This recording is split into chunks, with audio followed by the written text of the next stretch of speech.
When using a spectrum analyzer, it's very common to measure the maximum amplitude of the signal spectrum. To make this measurement more convenient, many analyzers have a peak function that can be used to quickly locate the maximum values. Let's take a closer look at the peak function by performing a short experiment.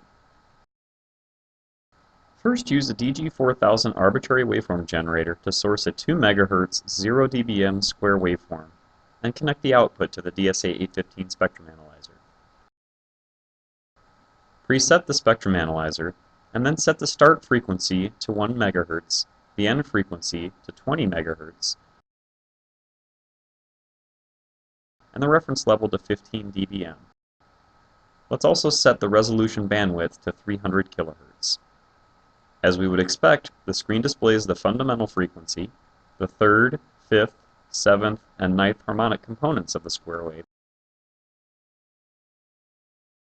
Now let's have a closer look at the peak function. First, press the peak button. The spectrum analyzer will search the data for the peak point of the trace and enable a normal marker that will mark the frequency and power value of that point automatically. The first peak is the square wave fundamental, and now we have quickly found its frequency and amplitude.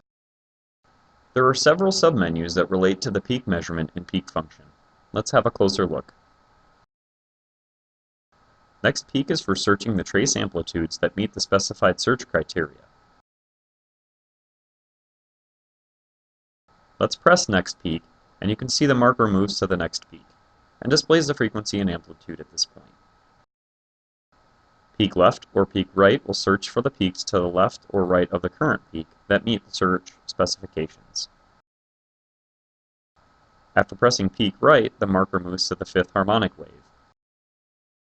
And when pressing peak left, the marker moves back to the third harmonic wave. Min search is for locating the minimum amplitude of the trace. Press min search, and the marker appears at the minimum amplitude.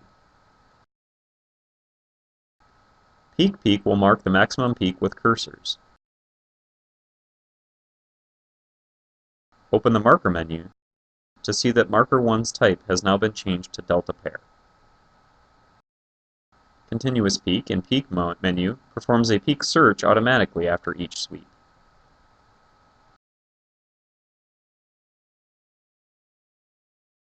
For each peak measurement item, we can define peak measurement parameters.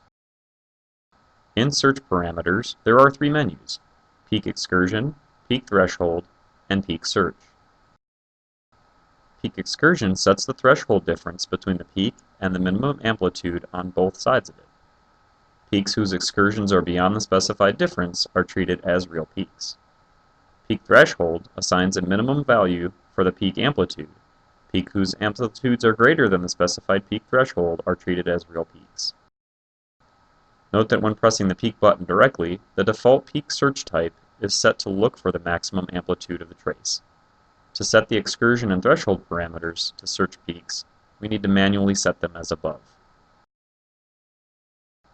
In the second page of the peak menu, peak table displays the peak values which meet the search parameters.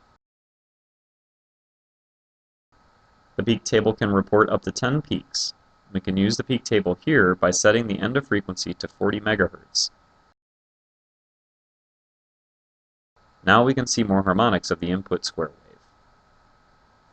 The analyzer can also sort the peaks by frequency or amplitude and set peak readout parameters. Normal displays the first 10 qualified peaks in the table. Greater than the display line displays the first 10 peaks that not only meet the peak search conditions, but also have amplitudes greater than the specified display line. Less than the display line displays the first 10 peaks that not only meet the peak search conditions, but also have amplitudes lower than the specified display line.